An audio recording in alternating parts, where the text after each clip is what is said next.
Hey guys, and welcome back to my channel. So January means one thing. You're either joining the gym, thinking about joining the gym, or you just want to move. So this video is my beginner series for those of you who want to try weights for the first time, machines and free weight exercises for legs and booty. Don't forget to hit subscribe and let's do this together.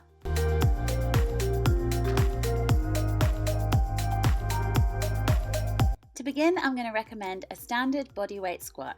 Feet hip width apart, push your knees outwards and sit down as low as you can. No weight needed for this, and you want to be doing about 20 plus reps.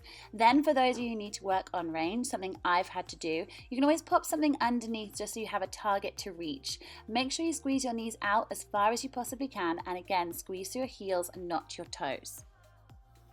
Now from here, we're going to do a front squat. You can use anything you have in your gym for this. I'm just using a bag. Now when you do this, hold your arms out. You'll find you can go lower, and you might feel this a little bit in your abs. Another great way to add another squat into your routine. And from here, we can go into a back squat. Be a little bit more careful here because sometimes our balance can feel off. So make sure that you are pushing through your heels. Keep your arms up as high as you possibly can. And again, stand up fully, squeezing your bum so that you know that your hips are fully extended. Next is one of my favorite and most fun ways of working on depth. Now, I've used a Bosu ball. If you don't have one, you can do it without, or place the weight in your hands to make it a little bit easier. Now, feet just slightly closer than hip width. I want you to roll all the way back and thrust yourself up with power, squeezing your bum to make sure that your hips are fully open and you're standing nice and tall. It's a really good one, and you'll also feel it in your core. Next is deadlifts using the cable machine, but don't panic if you don't have one. I have other exercises coming up. For this, you want to hold onto the rope and you want to bend over as low as you can, keeping your back straight. Keep your legs as tight as you can also, and thrust through. The hands aren't doing anything, you are thrusting all the way. After this, we're going to move on to a cable squat. Now this will just help you work on strength and balance.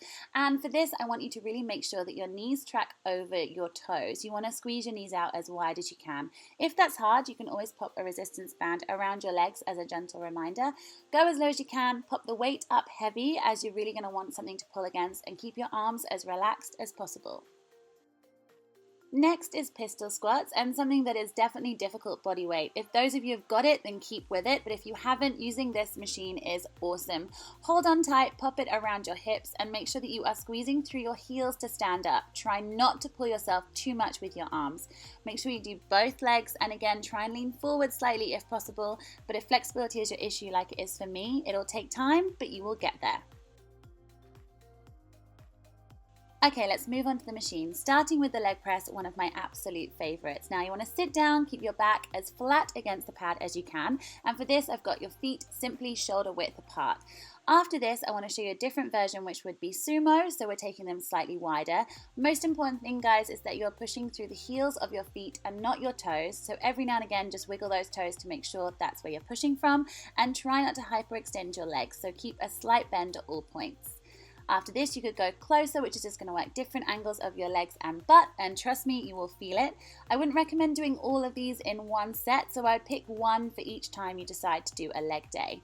And after this, we're then going to change and do single leg. Now, working single leg means you will have to bring the weight down lower, but it also means you can work out which leg is stronger, which leg has an imbalance, and it's a really good way to build up strength. Again, make sure it's slightly lower, and again, push through your heels, not your toes. Be kind to your body and use both feet to first bring it up, as it will be difficult on one leg alone. Next, we're going to move on to the leg extension, and I'm going to talk to you about changing the rate of tempo. So for this in particular, I'm just going up at a count of 1 and bringing it back down. I'm also sitting forward, as I know it will switch on my core and make it a little bit more difficult for me. Then, if I want to make it even harder, I will bring down the weight a little bit, but I will slow things down. Now, you can always speed it up or slow it down. It's totally up to you. So now I'm going up fast and bring it down at a count of 2 or 3. This is just a really good way to fatigue, work on form, and also really finish an epic set. And as mentioned before, you can always work on single leg. Again, make sure you've brought it down, as you don't want it to be too heavy, and you certainly don't want to strain any muscles, but work on one leg and then work on the other. Again, I would recommend trying to keep your core as tight as possible, breathing out as you bring your leg up, and remembering to do both legs. Next is the very sexy angled leg curl. Now for this, you want to make sure that you have got your body nice and flat, that you're trying not to squeeze from your upper or lower back, and that you are simply pulling from the back of your legs. Now to begin with, I'm going to do both legs, and I'm just going to go at a constant tempo of 1, 1, and I'm going to do this until I feel fatigued. But you can also switch it up. Again, you can swap and do a single leg. This is much harder when you're working on the backs of your legs. Most of us find we don't have as much strength there, so it's a really good way to work on it.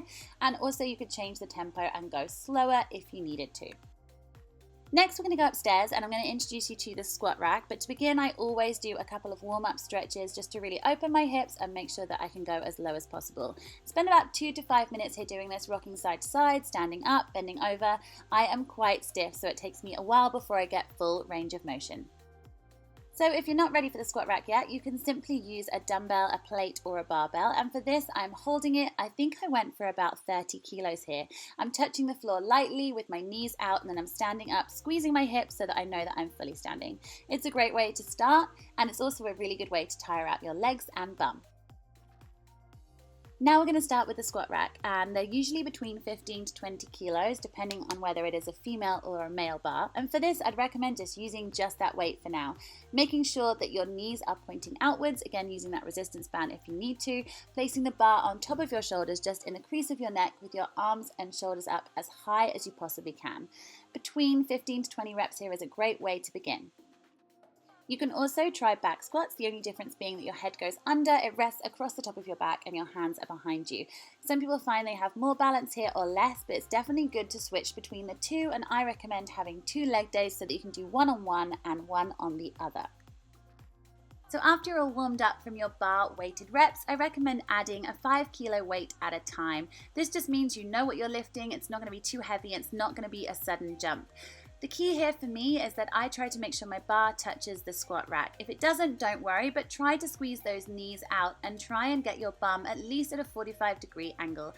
If you can't, it's something to work on, and again, the resistance bands is good, and perhaps you also haven't warmed up enough yet. Another one of my favorites is good mornings. Now I'm hugging a 5 to 10 kilo plate here. I bend all the way over in the deadlift position and I bounce back up. It's such a good one, and trust me, it looks easy, but it becomes very tiring, and you'll soon notice a change in strength and also mobility from doing it for a couple of weeks. Next is deadlifts, and I'm using the full bar here, but if it makes you too nervous, you can use pretty much anything else you like in the gym. The idea here is to roll the bar down your legs. Imagine painting a line, and then as you stand up, removing that paint from your legs. It is all about the thrust. It is all about making sure you have a lovely straight back and keeping those heels on the floor. So those were my favorite gym, machine, and free weight leg and booty exercises. If you'd like to see more of these, then don't forget I post loads of workouts on my Instagram, and comment below with the one you'd like to see next. Thanks for watching and see you soon. Bye!